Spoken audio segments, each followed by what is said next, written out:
Boys, today we're going to be talking about the fastest way to finish the brand new Set 4 collection and the Set 4 program in MLB The Show 23. There are a lot of ways to do it, but there's definitely a best way to do it. This is how I've gotten a lot of the set collections done, super quick and super easy, and help thousands of you guys get them done ASAP. Well, before we get into this video, make sure you guys drop a like and a sub as we're on the road to 100,000 subscribers before I die, and let's get right into it. If you guys want cheap stubs, make sure that you guys go to u4gm.com and use my coupon code for 5% off your purchase. Also, U4GM is doing a crazy sale right now. You can get like 150,000 stubs for under $15, so check it out, link in the description below. First things first, when you look at these bosses, they're actually crazy. You guys already know this, but MOOKIE BETTS is pretty much in-game, lots of fun. He can play shortstop, which is crazy. I think that MOOKIE is a shortstop. I would definitely say he's a shortstop, although he's amazing in right field, amazing in center, amazing in left. I would put him at shortstop because he's got the defense to do it. He'll have diamond defense over there, and he's got the best swing in the game. One of the best swings in the game for a righty. Corey Kluber's really fun. Also, I know a bunch of you guys are going to be like, oh, the hits per nine is not that great. If you face this card, you know that he's actually kind of disgusting. And he's got 99 pitch control of sinker cutter. This guy's going to be a problem. Jimmy Fox, I think, is going to be really fun. He's a catcher card. The only thing that sucks about this card is I think he's definitely the worst out of three because of the vision. I know he's got good contact numbers, good power numbers, but that 90 vision, it doesn't really cook. The one thing that does help him is he's got the 99 durability boost. A lot of these guys do. I think all of them do. MOOKIE BETTS does also. He doesn't, but either way, great cards, definitely worth it. The best way to do this is going to be going through the programs, and how you guys are going to do this is you're going to make sure that the first thing you do is the moments. The moments are just easy XP. I always say that you guys should do these just because they're so simple. Like hit a homer and get on a base 3 times. They're not extreme moments. They're easy. They're definitely doable. And if you want to get these done even quicker and you don't want to do it through this screen, just go to the main menu, go down to moments, and go to Team Affinity and just knock them all out. You'll thank yourself later whenever you're like 5,000 away from a Team Affinity card, and you'll just have it because you did these moments. But the first thing that we're going to do on every single one of them is going to be the Showdown. Now for Showdowns, one thing I will say is whenever you are drafting a team, you want to make sure that you have the best hitters possible. So every time you're just not going to worry about their position. If you're facing righties, facing lefties, just make sure that you're getting the best hitter possible. And this pack, it's kind of a toss-up, but I would definitely go like Bryce Harper here. I know he's a 97. It's good to balance out your lineup between righties and lefties also because you're going to be facing right-handed arms and left-handed arms. You don't want to have a bunch of left-handed bats and then face a lefty in the last showdown and get actually kind of carved. So I like having a balanced one. Here it's probably Randy Arozarena. He's definitely gross. Jorge Soler was great as well. I just love Randy's swing. And then you just keep on bouncing around and balancing your team. Jeff McNeil is pretty good. I love Jonathan VR though because he's a switch hitter. Great versus both sides. Jason Hayward's really fun too, but I got to go with my boy Eddie Rosario. I know I have a couple of lefty bats, but it'll do. And just kind of make sure that you're being smart about this. All right, so it's not really too hard, but you're just going to go throughout the Showdown.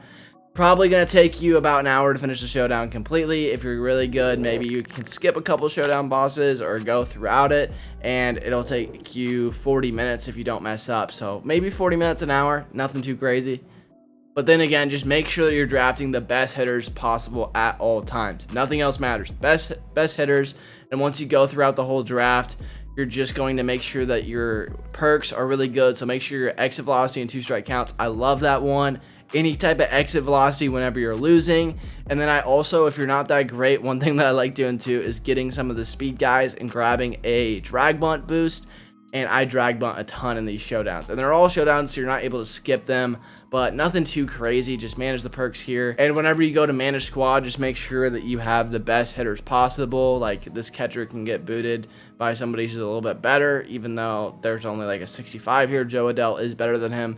So I'm going to put Joe Adell in because Joe Adell with the bunt cheese boost has 97 speed.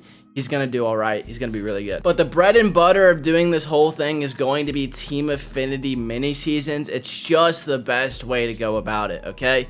So whenever you create this and you're creating a roster, the one thing I'll say that you're going to want to make sure that you do is you're going to want to put in the guys that you've already gotten throughout the program in those missions that you need the mission XP for, or do you need the extra base hits with AL East players.